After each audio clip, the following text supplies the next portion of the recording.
Queridos irmãos, queridas irmãs, quanta alegria para nós darmos início ao Caminhando Juntos na agradável companhia de Nilo Nogueira e Arlindo Ribeiro, esses amigos, esses irmãos queridos do nosso também querido Redenção. Tudo bem, Nilo? Olá, Jaime, tudo bem? Tudo bem, Arlindo? Estamos aqui mais uma vez para esse trabalho tão importante, tão interessante, tão bacana da gente fazer, caminhando juntos. Tudo bem, Arlindo? Tudo bem, Jaime, graças a Deus, tudo em paz. Boa noite, Nilo, boa noite, companheiros e companheiras de casa. E vamos juntos caminhar mais uma vez. Muito bom. Vamos juntos conversar mais uma vez sobre essa doutrina, tentando contextualizá-la, né, ante a atualidade, se possível, né? Que seria, a meu ver, o mais importante, né? E a vocês que nos acompanham, a vocês que nos assistem, o nosso carinho, o nosso afeto, e convidamos vocês para caminhar conosco também, refletindo, porque isso é importante. Não é só assistir os comentários que vão ser aqui desenvolvidos, mas sim refletir também para que a gente possa chegar a conclusões, para que a gente possa chegar a um entendimento melhor dessa doutrina, né? Que nos alimenta a alma e nos ajuda a viver melhor. Bom, o tema de hoje é um tema da ciência espírita. É um tema que está em O Livro dos Médiuns. Segunda parte, capítulo 29. Esse capítulo, meus irmãos e minhas irmãs, no meu entendimento, é um dos capítulos mais importantes desse livro. Não é o mais importante, mas é um dos mais importantes. Esse capítulo é uma beleza para quem trabalha em reunião mediúnica, quem coordena reunião mediúnica. Esse capítulo é excelente. Claro que nós não vamos poder, aqui hoje, desenvolver todo o capítulo, mas vamos trazer algumas coisas interessantes. Quer dizer, reuniões em geral. No item 324, Kardec diz o seguinte: as reuniões espíritas podem oferecer grandes vantagens, pois permitem o esclarecimento pela permuta de pensamentos, pelas perguntas e observações feitas por qualquer um, de que todos podem aproveitar-se. Agora, perdão. Veja como Kardec propõe uma discussão na reunião, né? Uma reunião que ele está propondo aqui, que as reuniões espíritas podem ser de grande proveito e vantagens para nós, né? Pois permitem esclarecimento pela permuta de pensamentos, pelas perguntas e respostas feitas a qualquer um, feitas por qualquer um, né? De que todos podem aproveitar-se. Vamos lá, Nilo, o que você pode nos trazer sobre essa colocação de Kardec aí nesse item da ciência espírita, né? Bom, a doutrina espírita, ela já chegou, assim, com uma proposta toda renovadora, né? Você vê que ele propõe uma reunião em que as pessoas se encontram para se esclarecer, para perguntar, para obter informações, para entender, para buscar informações a respeito da vida, ou seja, de todo e qualquer assunto. Olha como a proposta é diferente, né? É um debate, é uma conversa, tudo com critério, né? E mais adiante, como vamos ver, né, com um senso crítico ali presente também, para avaliação das respostas, né, porque tudo isso faz parte de uma prática doutrinária saudável e equilibrada, né? Sem isso, então, assim, já começa assim, quebrando velhos hábitos, quebrando velhos paradigmas, trazendo uma abertura, uma liberdade que até então não existia, né? Na área do pensamento, do conhecimento. Assim, eu acho que a doutrina espírita veio realmente transformar a relação da gente com a vida, das pessoas com a vida. Isso. A liberdade, principalmente, da religião, né? Na Sim, religião, sim, então, nem se fala, né? principalmente nessa área, né? Ninguém podia discutir nada, contestar nada, né? Isso, vinha de baixo para cima, de cima Isso. para baixo, imposto, e você tem E, que aceitar, e e acabou. pronto. E se não gostar, fica quieto, não reclama. Mas, ô Nilo, aí eu vou passar para o Arlindo, mas, Arlindo, será que isso não acontece? Vamos lá, Arlindo, o que você gostaria de É, dizer aí? o bom disso é que, acompanhando aí o raciocínio do Nilo, a gente vai ver que a coisa mais importante, talvez, desse item é que ele já nos lembra que não há um processo de cânones, né?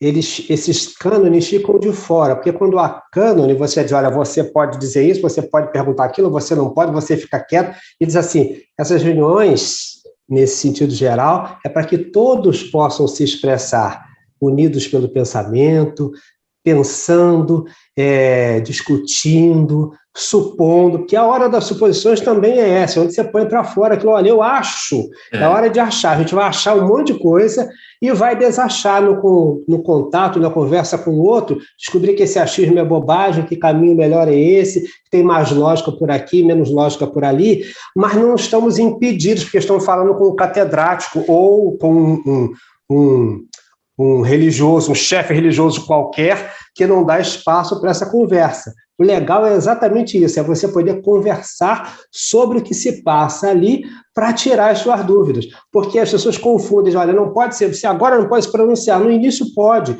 Depois é que a gente vai estreitando o caminho, estreitando por quê? Porque depois dessa reunião geral, a partir daí você começa a ter reuniões mais particulares, um estudo mais metódico, mais específico, aí a gente vai criando alguma especificidade, mas, no geral, a gente tem que falar de tudo. Vem com suas dúvidas, vem com as dificuldades, e a gente tenta, nesse conjunto, dirimir essas dúvidas, que são de todo mundo, que é o que ele disse, o ganho é que todos podem aproveitar-se. Então, isso é que é legal, né? e Aproveita quem você, acha que sabe e quem supõe que não sabe nada. Todo mundo aprende.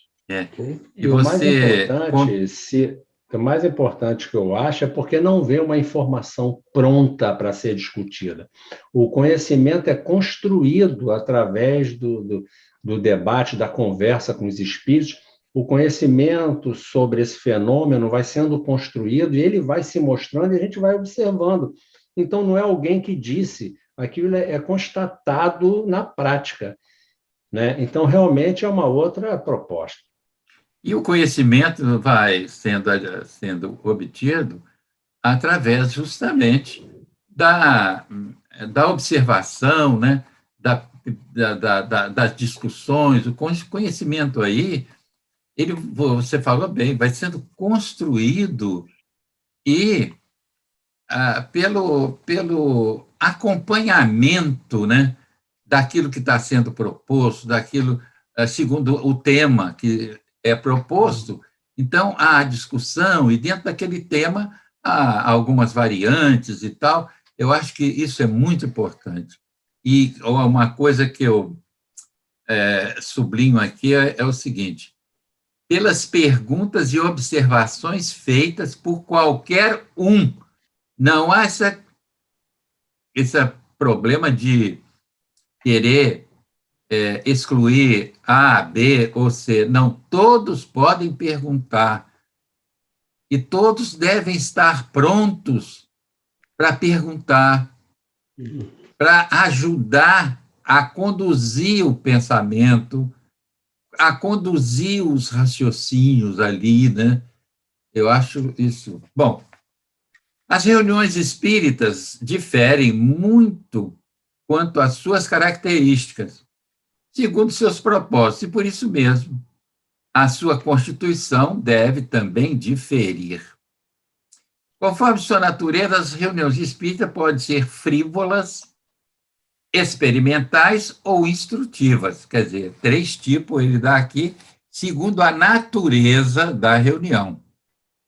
Reuniões frívolas, item 325, diz ele, constitui de pessoas que só se interessam pelo aspecto de passatempo, que elas podem oferecer através das manifestações de espíritos levianos, que gostam de se divertir nessas espécies de reunião, pois nela gozam de inteira liberdade. Essa é uma reunião frívola, né? Ele está falando numa reunião em que os espíritos se apresentam, né? E eles falam o que querem, e é perguntado a eles também o que as pessoas desejam saber, sem nenhum critério, sem nenhuma condução, sem nenhum propósito maior. Não é isso, Arlindo? Exato, movido geralmente apenas pela vã curiosidade, e essa curiosidade com relação principalmente às coisas muito materiais, muito rasteiras, que não causam, não produzem o tal do melhoramento moral, porque tem as perguntas que deveriam ter um cunho moral, que elas vão nos facilitar, vão nos fortalecer, vão trazer esclarecimento. Fora isso, a gente vai ficar batendo cabeça naquilo que não faz nenhuma diferença para a melhoria do entendimento da vida de ninguém. Então, essa que é a questão. Então, acho que o nosso tema de hoje é muito interessante justamente por isso. Já começa nessa etapa mostrando, olha, o que você quer desse negócio? Porque dependendo do que você queira, você vai se aliar a esse ou aquele tipo de proposição. Então, isso é muito legal da gente vendo, para as pessoas entenderem que quando se fala de frivolidade, não é nem que a gente vai ali para jogar futebol, não, mas é frívolo quando eu quero saber da minha vida. Olha, como é que vai ficar a minha vida amanhã? Isso, para espírito sério, é frivolidade, é perda de tempo. Ele não vai se deslocar de trabalhos importantes para vir aqui conversar fiado comigo, né? Então, isso é importante.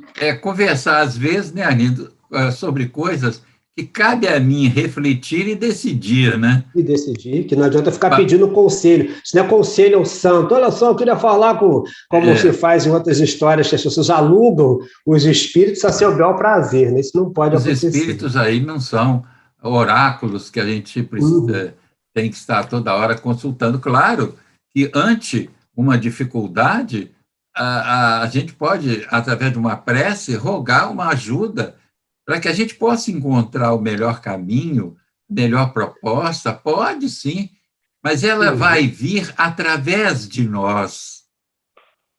Ela vai vir também à medida que nós estamos nos esforçando para refletir sobre ela, estamos trabalhando sobre a ideia. Não é isso, Nilo? Sem dúvida. Agora, uma coisa para se notar, para a gente ter a atenção, me parece ser uma coisa que chama a atenção, é que esse tipo de reunião, me parece, como era o espiritismo, né, estava no início, essa era a porta de entrada para começar, um grupo começar a fazer as suas reuniões, então tudo isso era novidade. E olha a importância de Kardec poder explicar os tipos de situações com que se podem deparar as pessoas que adentram a doutrina espírita, que se propõem a entrar em comunicação com o mundo espiritual, né? Então, ele já dá tudo aqui prontinho, porque ele vai dizendo que tipo de situação você pode encontrar, né? Hoje em dia, isso aqui já está conhecido, eu acredito que o que a gente, na verdade, as pessoas hoje, ao começar um grupo, começar uma reunião, num grupo novo, está começando um trabalho, ele já vai com a atenção às coisas, às diretrizes que foram passadas aqui, para não passar pelas situações difíceis né, que ele coloca aqui mais adiante, né? Então, é tão interessante isso, né, que esse trabalho que foi feito com a codificação, com o trabalho do Kardec foi sensacional, foi espetacular, é impagável esse trabalho dele. Aliás, Nilo, sobre mediunidade,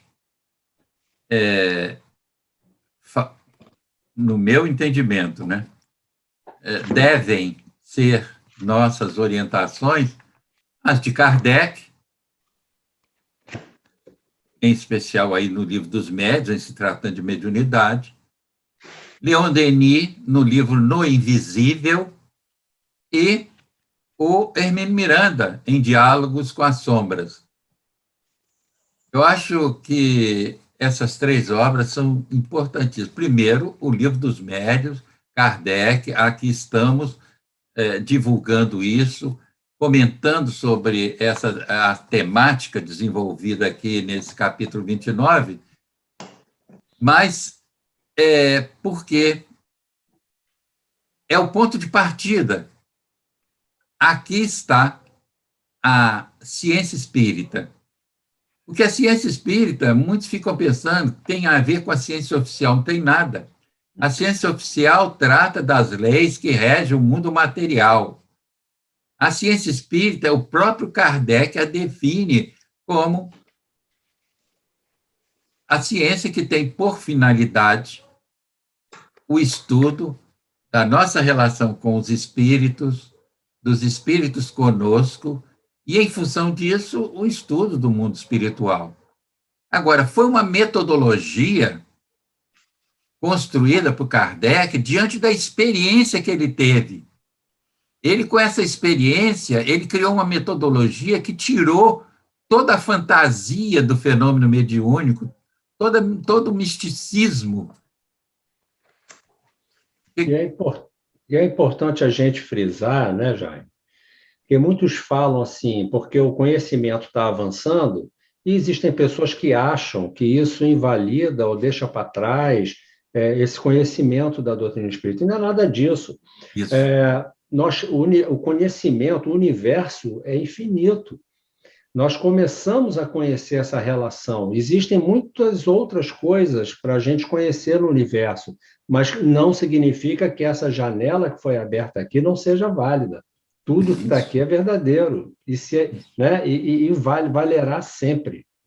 Né? Não, porque com o passar dos anos, do tempo, mais coisas aprenderemos a respeito do universo, do mundo espiritual, né? Cada coisa a seu tempo, mas essa janela aqui, ela valerá sempre, porque ela é uma janela para a realidade, para a verdade. Isso. Né? Isso. Aproveitando que você está com a palavra, Nilo, vamos em reuniões experimentais, item 326. Tem mais particularmente por finalidade a produção de manifestações físicas. Para muitas pessoas, representam um espetáculo mais curioso do que instrutivo. Quer dizer, essas reuniões experimentais, àquela ocasião de Kardec, havia mais, né, essas reuniões experimentais, a produções de manifestações físicas, né? Hoje em dia, a gente não vê isso acontecer, manifestações físicas, né? Então, a gente vai pular esse item aí, porque... Não, vamos vê-lo. Ele diz, tem mais particularmente por finalidade a produção de manifestações físicas. Para muitas pessoas, representa um espetáculo mais curioso do que instrutivo. Você, Nilo, quando falou no período inicial das mesas girantes, né, lá na Europa, que vem dos Estados Unidos, essa experiência e tudo, há um momento que realmente todas as reuniões são frívolas naquela ocasião, porque os espíritos curiosos, os espíritos levianos se aproximam justo para chamar atenção para o fenômeno. Mas o próprio Kardec fala, a partir de determinado instante, no momento em que aos espíritos frívolos, né? Aliás, os espíritos frívolos são substituídos pelos espíritos mais evoluídos, a turma que gostava daquela frivolidade abandona. Porque os espíritos mais instruídos vêm instruir. E aí, aquela turma que estava naquele negócio, aquela frivolidade, aquela coisa, gostava daquela conversa mundana até, mundana no sentido de material, né? De não ter nada com a espiritualidade, Então, eles abandonam. É importante isso, né? E aí começa realmente a coisa a ficar séria. Isso. Aí começa realmente quem está interessado na coisa, quem vê nisso aí uma grande novidade, algo muito importante, um divisor de águas, e tem aqueles que querem continuar, né, acomodados na sua tranquilidade. Agora, o interessante é isso, né, Jaime? A gente percebe que houve realmente foi uma invasão planejada dos espíritos, né? Assim, houve um momento de se chamar atenção para o fenômeno, era preciso isso para que as pessoas se ocupassem disso, para com o tempo, depois que o fenômeno já está sendo compreendido, já se estabeleceu uma comunicação suficientemente boa para poder trocar informações, aí vem os espíritos realmente com a mensagem. Então, a Isso. gente vê que foi algo planejado, isso não foi uma Isso. coisa É. aleatória, né? E é Uhum. interessante. Agora, o bacana é isso, a pessoa que estuda, que conhece, aí, enfim, as pessoas, tem gente que fica maravilhada e não consegue entender e até desconfia que tem algum truque ali por trás daquilo. Mas quem estuda, chega o ponto, né, quem estava ligado a esses experimentos, participando, estudando, conhecendo, esse está mais preparado até para identificar o que é verdadeiro e o que é embuste. A invasão organizada dos Organizada, espíritos, melhor, né? corretamente falando, é a invasão É. organizada, né? Fala, E Arlindo.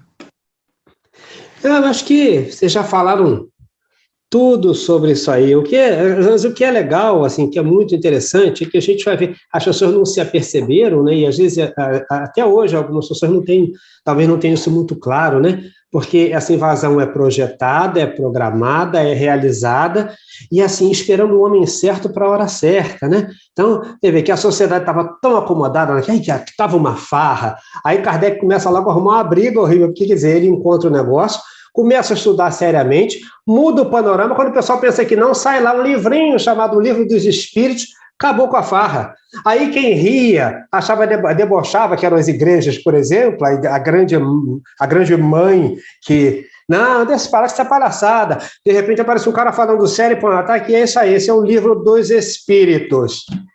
Aí a sociedade para. Os que tinham poder temem, os que estavam ganhando dinheiro se apavoram, porque vão começar a perder a sua fonte de renda, porque até então se brincava com isso, os salas viviam cheios ganhando dinheiro com esse negócio. Então você É, imagina quanta gente ele foi mexer, numa, é, numa, numa mexida de pedra no tabuleiro, todo mundo entrou em pânico. é. Né? Então é muito interessante como é que isso vai acontecendo. Essas Né? reuniões experimentais, vejam bem, naquela época havia muitos médiuns de materialização, Madame de Esperance e muitos outros, né? Muitos outros mesmo. Haviam, até para chamar atenção, né? Uhum. Inclusive Lombroso, ele foi despertado para o espiritismo através da presença numa reunião de materialização com a Eusápia Paladino, né? Uhum. E foi bonito, a mãe dele se materializa e vai falar com ele, né? Ele, veja bem, Lombroso estava, pela cultura dele, ele estava preparando um livro, estava concluindo um livro combatendo o espiritismo. Quando acontece esse fenômeno, ele conversa com a mãe dele. É uma das coisas bonitas, é uma das coisas belas da história do Espiritismo, é essa conversão do Lombroso. Que é confrontado pela verdade, né? Ele é Isso confrontado aí, pela verdade incontestável. E isso agora? aí.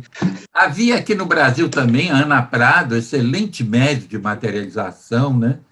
Quer dizer, Peixotinho. Quer dizer, então, há reuniões que tratam desses fenômenos, né? Hoje em dia a gente quase não assiste mais a isso, né? Porque também as coisas estão numa velocidade e numa dinâmica bem diferente, né? Bom, então ele falou nas reuniões frívolas, nas reuniões experimentais, e ele vai falar agora nas reuniões instrutivas, no item 327. Tem características inteiramente diversas E como é nelas que podemos obter o verdadeiro ensinamento, insistiremos particularmente nas condições em que devem realizar-se. A primeira de todas é a de manterem a seriedade em toda acepção do termo. Ora, os espíritos superiores não comparecem a reuniões de homens levianos e superficiais, como não compareceriam quando encarnados. Então, ele está falando aí em reuniões instrutivas. Ele falou nas reuniões frívolas, né, onde as manifestações são levianas, né, espíritos levianos, as reuniões experimentais, onde ali ocorre mais reuniões na área da materializações, no campo das manifestações físicas, né? E agora falando nas reuniões realmente instrutivas, porque naquela época havia a experimentação e a discussão sobre o fenômeno. Então, ele está falando sobre isso. E, Arlindo, como é que você vê essas reuniões instrutivas? Que essas é que são importantes, né, Arlindo? É o que eu na realidade, digamos que eu me ressinto um pouco, né? Porque eu tenho uma ânsia de participar mais ativamente de uma coisa assim, né? De ter isso metodicamente organizado para a gente poder participar e ter esse acesso, que a gente hoje não tem muito, né? Isso hoje não é uma coisa. Eu acho que as pessoas nem pensam nisso. É uma ideia do tudo pronto que se estabeleceu, é um pronto que assim, já está tudo, eu já não preciso saber de mais nada, não tem mais. Então, isso, de alguma maneira, desinteressou a todo mundo, eu não sei. E eu sinceramente, eu sinto falta do que eu não conheço, porque é essa coisa de você poder participar de uma atividade dessa, onde você vai ampliar seu capital de conhecimento, você vai expandir essa coisa da pesquisa que se perdeu de alguma maneira, porque é você poder lidar com isso, com uma equipe de trabalho legal, com uma estrutura bem montada nesse sentido, afim, para tirar mais coisas, porque não é possível que eles já tenham dito tudo. Né? Eu não sei se a gente já está preparado para mais, mas eu acho que a gente já podia estar buscando muito mais através disso, eu não sei. Mas, enfim, esse é um momento rico, esse é um momento que é um momento da verdadeira riqueza, é onde os Espíritos vão dizendo para a gente, aqui viemos por causa disso, para dar essas informações, para apresentar e a gente ter olhar para ver, porque o segredo de tudo é ter olho para ver, né? Porque nem todos de nós temos olhos de ver, e esse momento é um momento de ver, de ver para entender, porque é diferente de olhar aquele fenômeno, é olhando para escrutar isso e saber o que isso importa, aonde isso nos leva. Então, é enriquecedor, por isso que ela é instrutiva, ela vai nos dando as medidas, como, por exemplo, Lombroso vê uma situação como essa lá, não deixa de ser instrutivo, que, caramba, ele descobre num átimo que a vida continua, e que essa pessoa que viveu com ele continua viva e falando para ele com verdade, olha, isso, é assim que se dá. Isso deve ser chocante. Deve ter sido, imagina o momento desse cara ter esse encontro maravilhoso e inusitado para ele, já que ele não estava proposto a isso, encontrar uma coisa dessa é altamente instrutivo, isso faz o cara partir com um desejo enorme de conhecer mais, de aprofundar, de discutir, de encontrar cada vez mais com essa verdade. Né? Então é muito rico, é muito rico. Aqui no Brasil, a Ana Prado, houve um fato importante, foi com o Fred Figner, né? Irmão Jacó, né? Fred Figner foi até presidente da Federação Espírita Brasileira. Ele foi a uma reunião, ele perdeu uma filha, criança, menina, e ele se converteu mesmo, foi assistindo uma reunião com a médium Ana Prado, não sei se é Pará, eu sei que não sei, é norte ou nordeste, não me lembro muito bem, mas acho que é do Pará, Ana Prado. Ela era uma médium de materialização. A filha dele se materializa e senta-se no colo dele.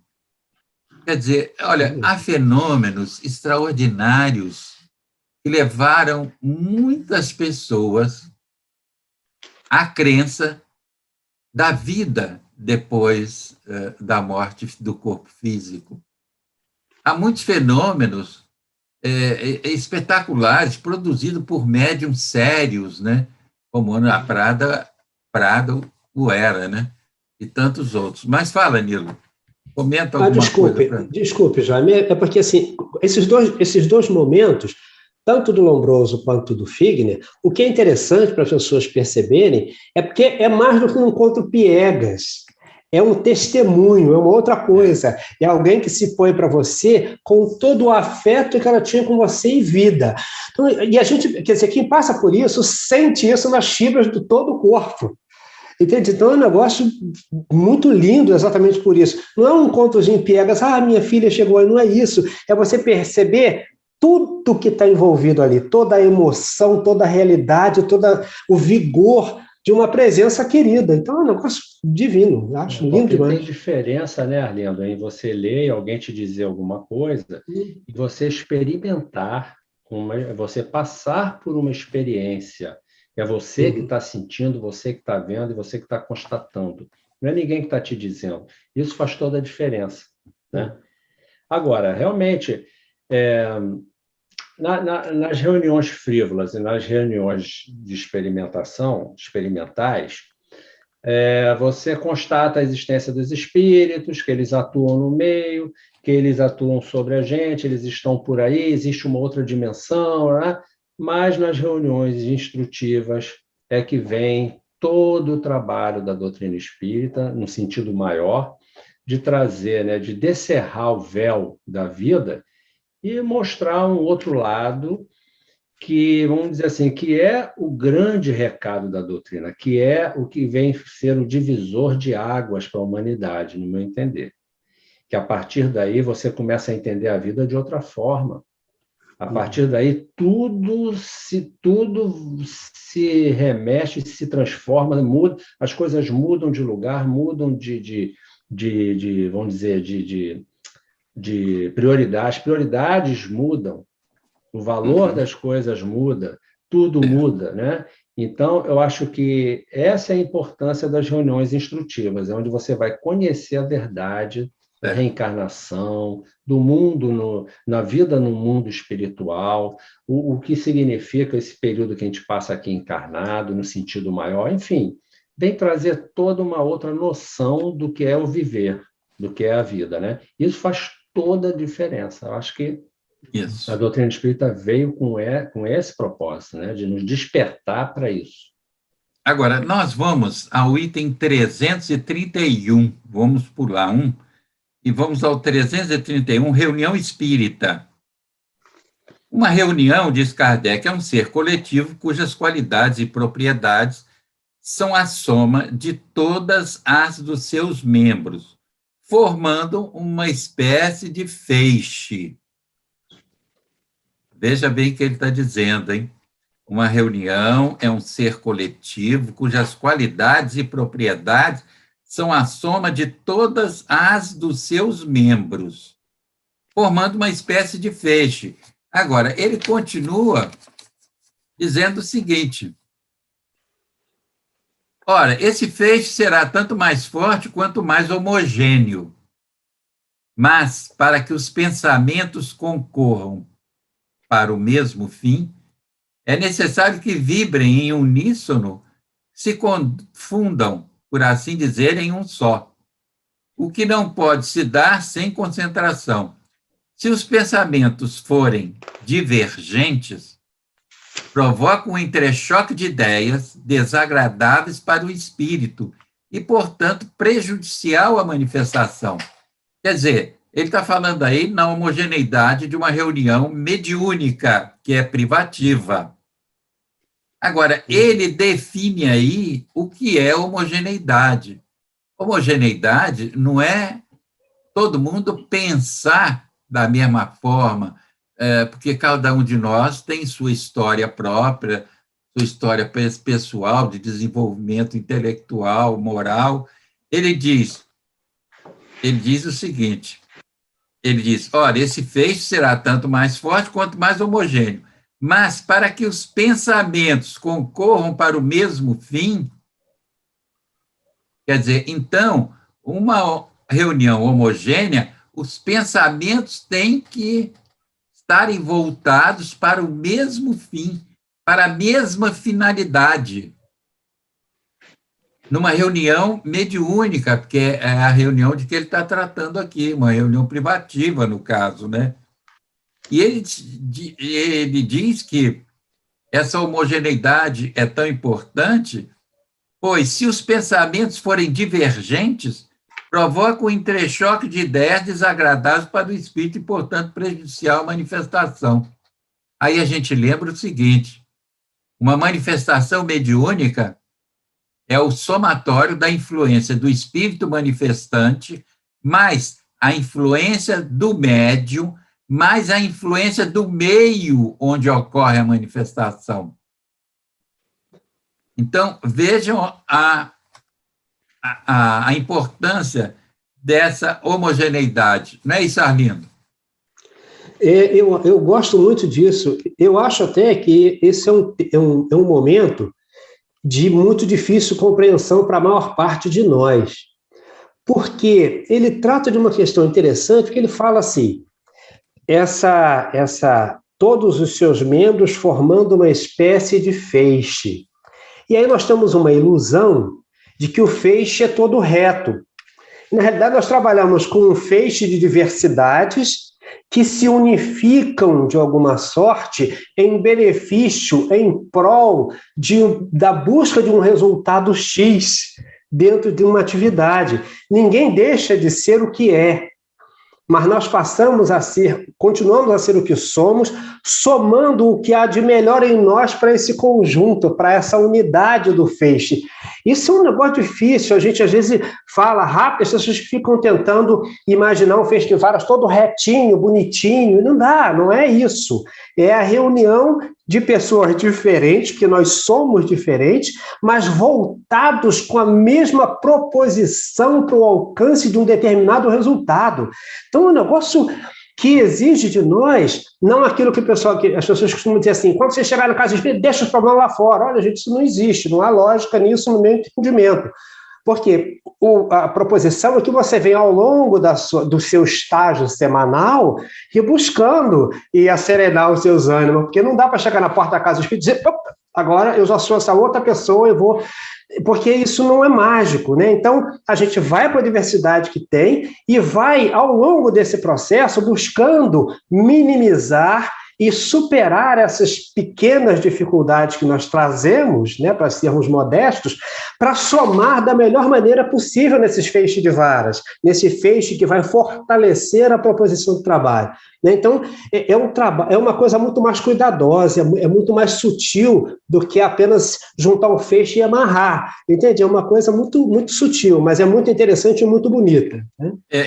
Veja, essa questão da homogeneidade numa reunião, ela é tão importante que o Hermínio Miranda, em Diálogo com as Sombras, ele diz que se duas pessoas que estão numa reunião mediúnica não se dão, uma tem que sair. As duas não vão poder ficar. Porque não vai haver mágica na porta do centro para mudar isso, né? Pois é, mesmo sem expressar, sem verbalizar a animosidade, ela já existe no sentimento e no pensamento. E é isso que vai atuar. Quando as duas pessoas se encontrarem na reunião, é isso que vai atuar, é o pensamento e o sentimento. Então, Hermínio Miranda diz muito bem isso em Diálogo com as Sombras. Numa reunião mediúnica séria, quando duas pessoas não se dão, uma tem que sair. Fala, Nilo. Eu acho assim que o o Arlindo falou é muito interessante, é muito importante, né? Porque quando fala em feixe, não significa que todo mundo tem que ser igual. A diversidade, cada um tem as suas dificuldades, está lutando com as suas coisas, tem sua forma de pensar, tem suas crenças, suas prioridades, mas quando fala em uníssono, é uníssono no propósito, na intenção, com que intenção você está ali. E quando você vai para uma reunião dessa, né, mediúnica, onde vai haver a manifestação de um espírito mais elevado, que vem trazer uma mensagem, se você não está ali, como é que eu vou dizer, se submetendo àquilo e aceitando que esse espírito venha nos dizer algo realmente que vai ser bom para a gente, né? como é que você vai estar nessa? Qual vai ser a sua atitude? Se você está com desconfiança, se você não acha que isso, será que é mesmo? Que espírito é esse? Eu não sei. Então, assim, esse feixe, na verdade, está falando de todos alinhados com o mesmo propósito, né? Como o Arlindo falou, desejando atingir um mesmo fim, um mesmo objetivo. Né? Eu acho que essa é a ideia. Agora, cada um ao seu modo, mas a atitude Isso. tem que ser essa, de respeito, né? de recolhimento, de respeito ao espírito que está vindo dar uma mensagem. Né? No Se meu não for assim, entendimento, acontece a homogeneidade quando a maioria, ou todos os que estão ali, estão voltados para o cumprimento do objetivo da reunião. Esse é o ponto básico dessa homogeneidade que Kardec fala nela, Leon Denis fala nela e o Hermínio Miranda fala nela também. Então, fala.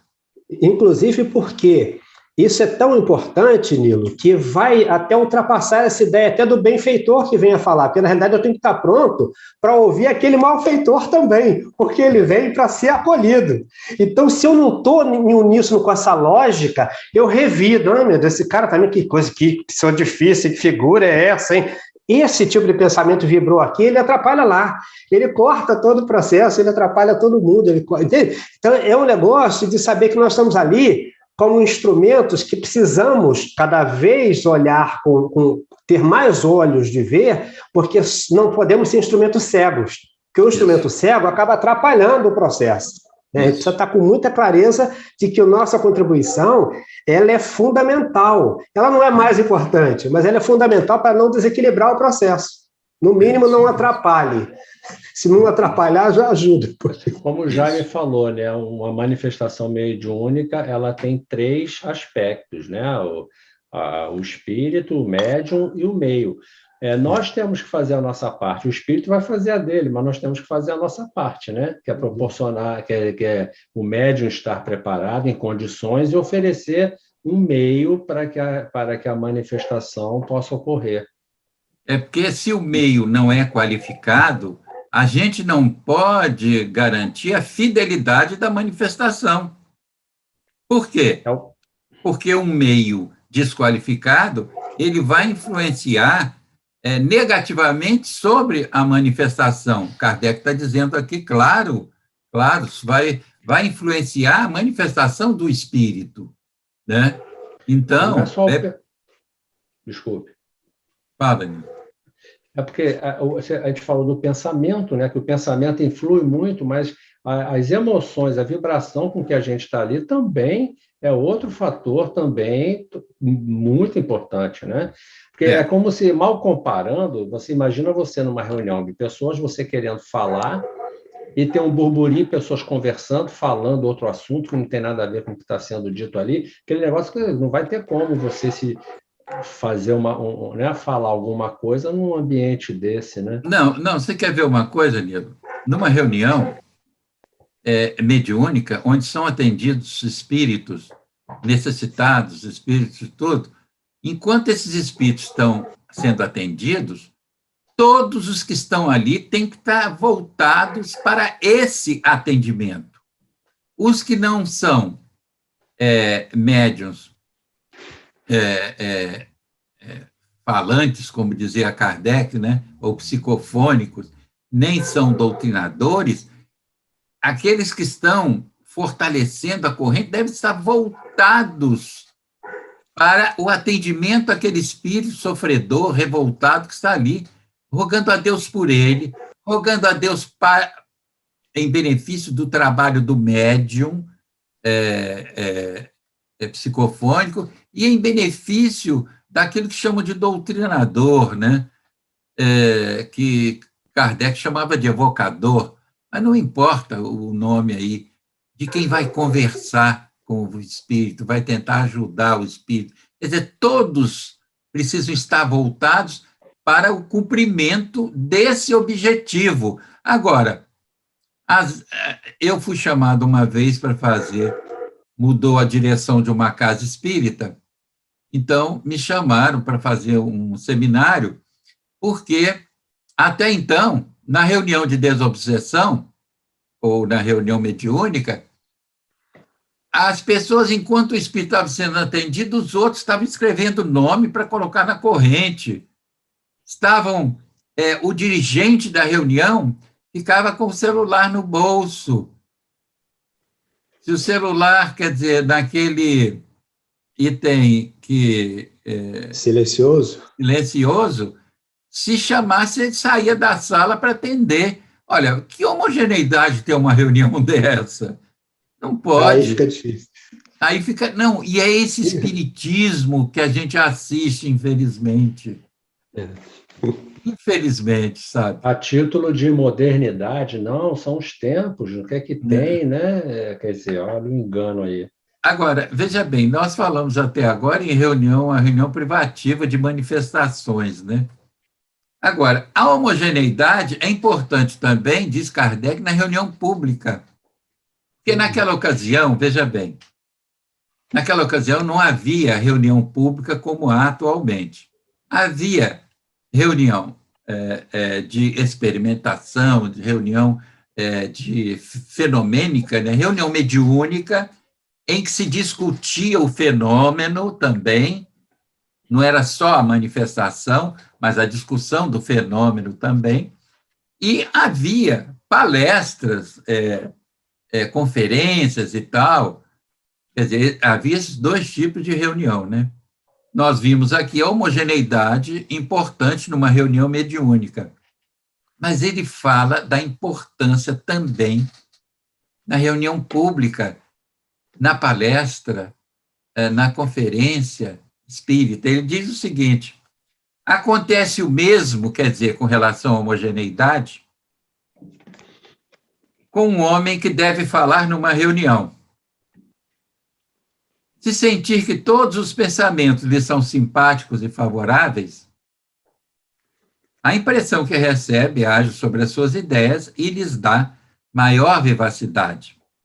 A unanimidade dessa influência exerce sobre ele uma espécie de ação magnética que decuplica os recursos, enquanto que a indiferença, veja bem, não é só hostilidade, mas a indiferença e a hostilidade o perturbam e paralisam.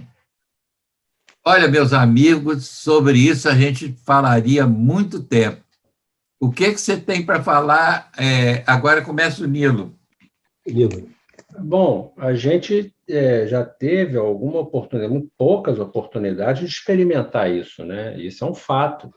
Até no dia a dia, em lugares que você chega, por exemplo, você vai à casa de alguém que você está conhecendo agora, tem uma reunião, uma festa, uma coisa assim, né? A maneira como você é recebido faz toda a diferença. E numa reunião como essa, imagina, está todo mundo voltado ali para você, para aquela pessoa que está ali, né? Emanando na direção dela alguma coisa, né?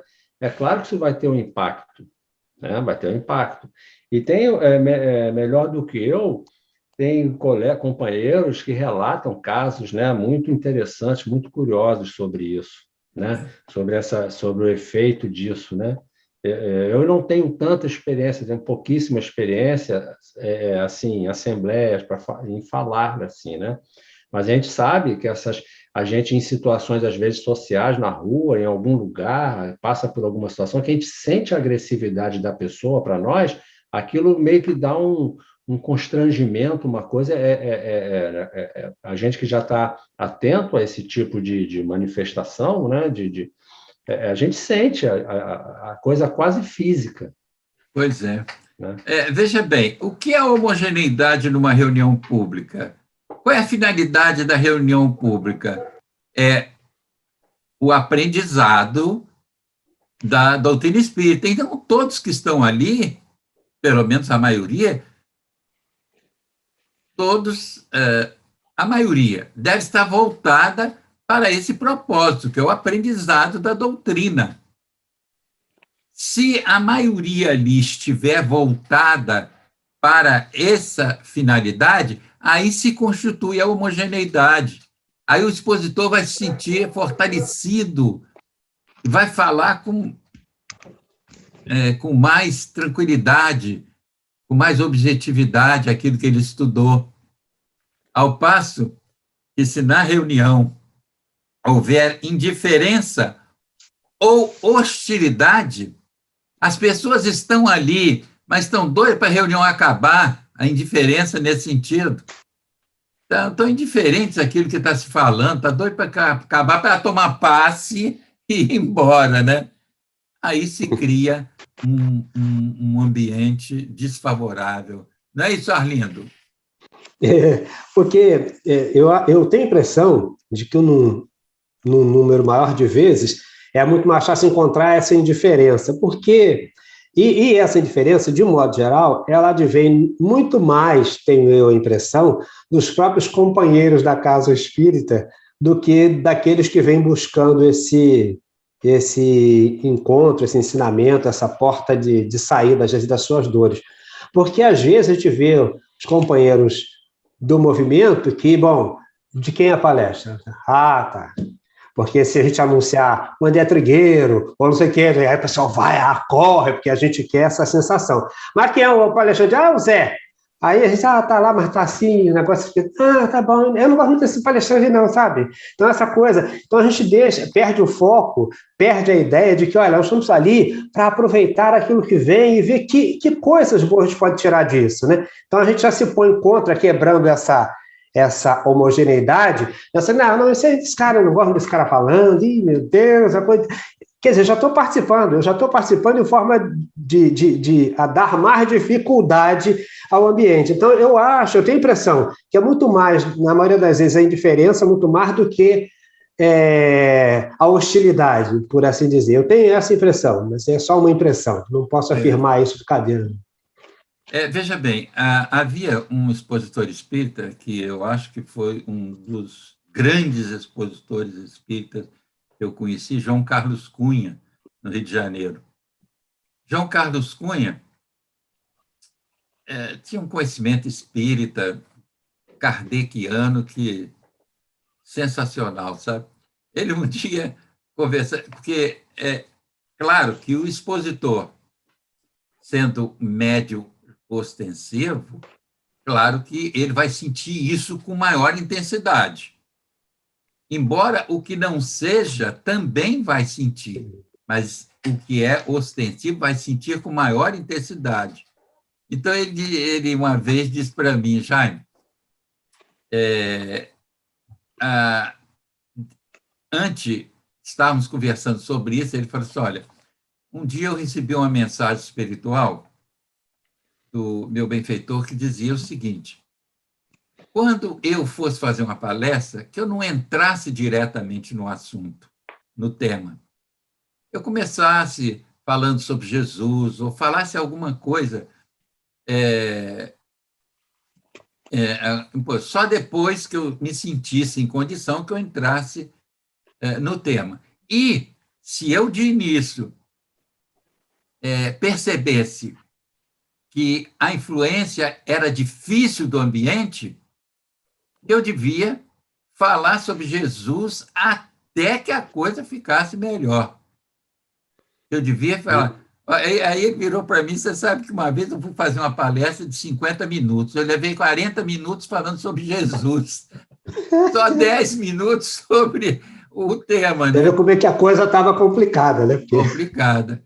Olha, eu já passei aperto, sentindo mal, calafrios. Uma vez, veja bem, eu fui fazer uma exposição numa casa espírita que eu tinha muita amizade com o pessoal, mas muita mesmo. Sempre tive e continua tendo. Então, àquela época, isso tem bastante tempo, né? Aí, fazendo a palestra naquela casa que eu ia sempre, já era chamado sempre, estava lá, sempre gostei de lá e gosto. Aí, porque toda casa espírita sofre transformações, né? Então, o que aconteceu? Eu comecei, durante a palestra, a suar frio, e eu comecei a ter até um tremor interno, e aquilo estava... Eu falei assim, não, eu vou chegar ao fim da palestra. pedi a meus protetores, pedi a Deus, pedi a Jesus que me ajudasse. Cheguei ao final da palestra, mas eu já estava suando frio, sentindo mal. Quando acabou a palestra, como eu era muito conhecido da presidente, eu chamei a presidente e falei, vem cá, fulana, o que está acontecendo aqui? Eu quase tive um negócio aí fazendo essa palestra, eu me senti mal. Aí ela falou assim, Jaime, aqui tem 2 centros espíritas aqui dentro. Tem 2 turmas se digladiando aqui dentro. 20 dias depois, sai uma turma e vai fundar uma outra casa espírita. Você vê que coisa interessante, né? É quase que uma experiência, né? É quase que uma experimentação no campo né? Isso. Como é que a coisa realmente é comprovada, né? Como é sensível, né? Agora, veja bem, ele fala aqui, toda reunião espírita deve, pois, procurar a maior homogeneidade possível. Falamos, bem entendido, das que desejam chegar a resultados sérios e verdadeiramente úteis. Quer dizer, então, dirigentes espíritas devem trabalhar para que haja homogeneidade.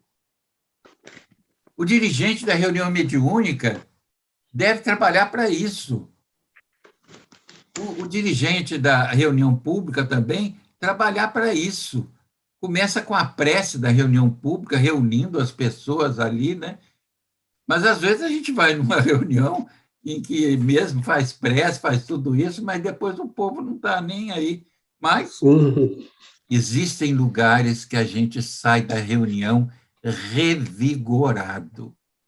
Existem reuniões, existem grupos em que a gente vai falar, a gente sai de lá fortalecido, a gente sai de lá com um vigor espetacular, fruto daquelas emanações que a gente recebeu. Vocês gostariam de falar? Porque eu vou propor a vocês o seguinte, a gente ficar por aqui e a gente gravar uma continuação.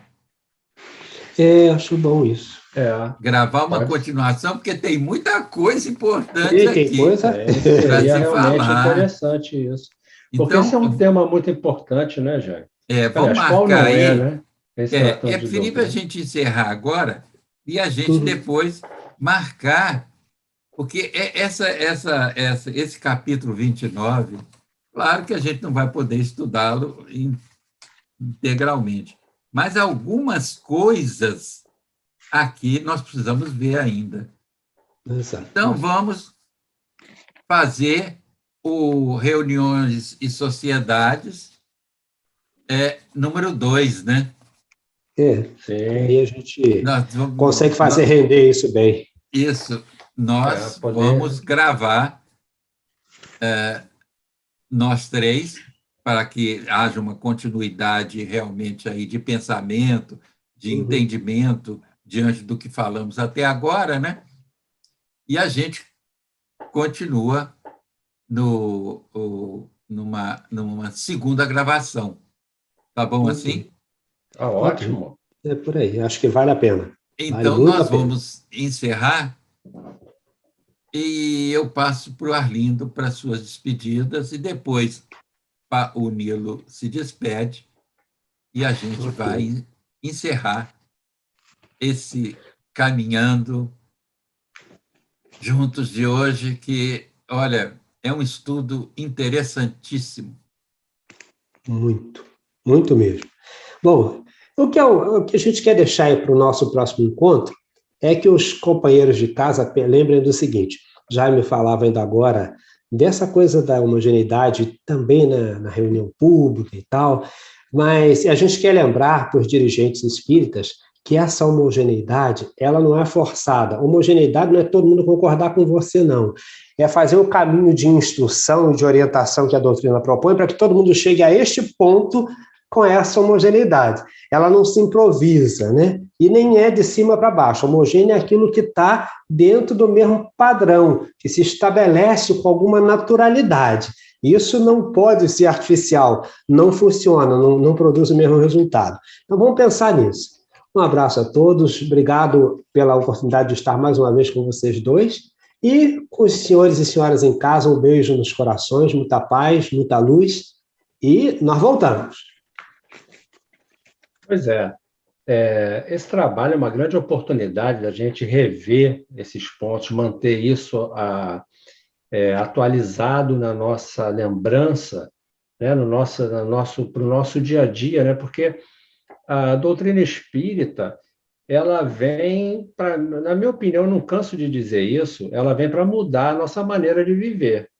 Isso aí, né, a gente estuda isso, a gente vai entrar, vai manter esse estudo constante, sempre a leitura, sempre nos aprofundando. A cada vez que a gente estuda, a gente aprofunda um pouco mais, faz novas relações de raciocínios. É muito rico, mas o objetivo é, como o Arlindo está falando, eu acho que é nós alcançarmos uma homogeneidade como espíritas, né? Como espíritos autoconscientes do seu papel aqui na Terra, do que está fazendo aqui e do que se trata isso tudo, né? Da nossa trajetória aqui como encarnados, mas com vistas à vida espiritual no sentido maior.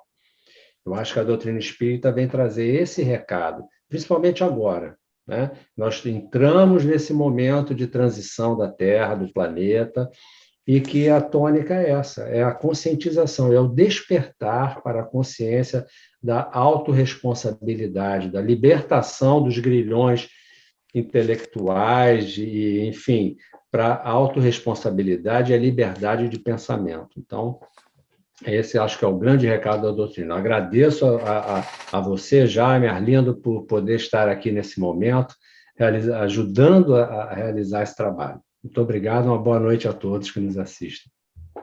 Agradeço muito a companhia de Arlindo, do Nilo, desses amigos de sempre, do nosso querido Redenção, esses irmãos queridos, que me ajudam a refletir, me ajudam a entender melhor, porque um diz uma coisa, vai por um viés que a gente não havia pensado. Então, a gente vê que tem outro viés que vai chegar na mesma conclusão que a gente já chegou.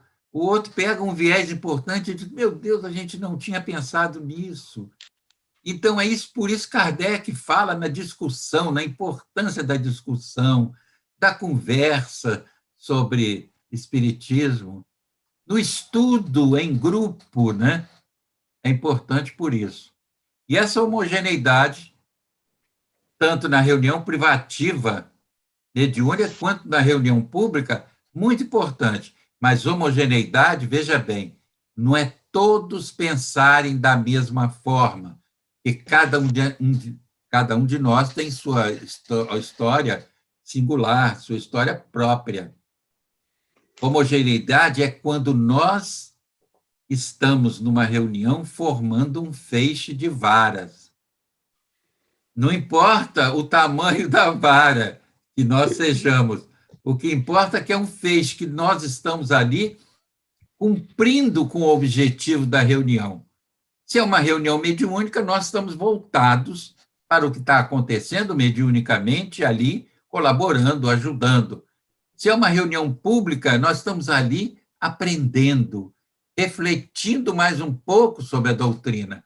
Aí nós criamos a homogeneidade no ambiente, a homogeneidade necessária para a reunião transcorrer com tranquilidade. Meus irmãos, não se esqueçam de se vacinarem, meus irmãos. Minhas irmãs, não se esqueçam disso. A importância disso. Será que nós, espíritas, com uma doutrina tão coerente, tão consequente, será que existe algum espírita negacionista? Não acredito.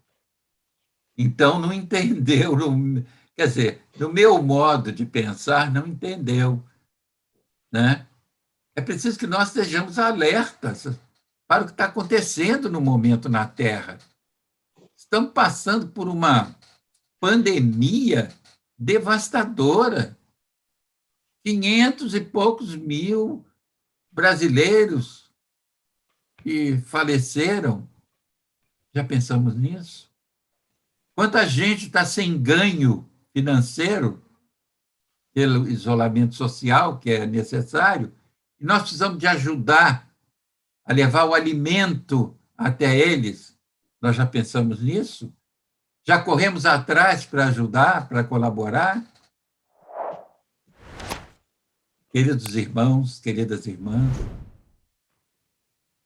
nosso afetuoso abraço. Que o amor de Deus nos aconchegue a alma e o coração. Até breve.